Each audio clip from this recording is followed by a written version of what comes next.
Inside Excel, you can create a progress bar. It could look something like this. As a student, I select a square and I'm going to put my answer. If it is right, you'll notice that a progress bar is beginning to form at the top.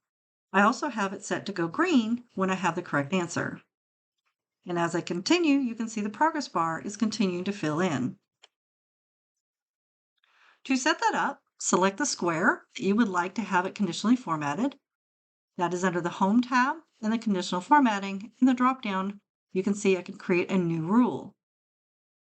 It is something I'm going to use a formula for.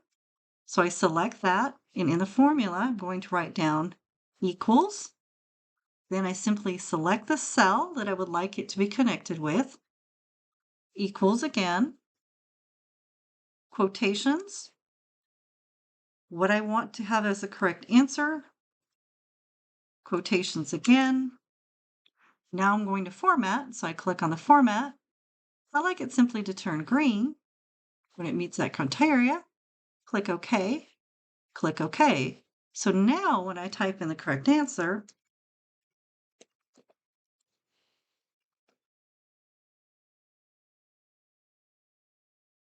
you can see that my progress bar continued. Now you'll notice that my progress bar isn't just a progress bar, there's a code in that. Well, that's simply easy enough to do. So when I delete the answer out of here, you can see that the cell is yellow. The text is also yellow. So when I highlight the text, you can see that there's a yellow number 3 in there.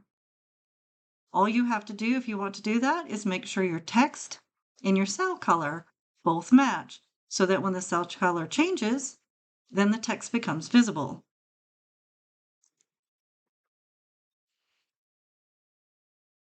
as it does here.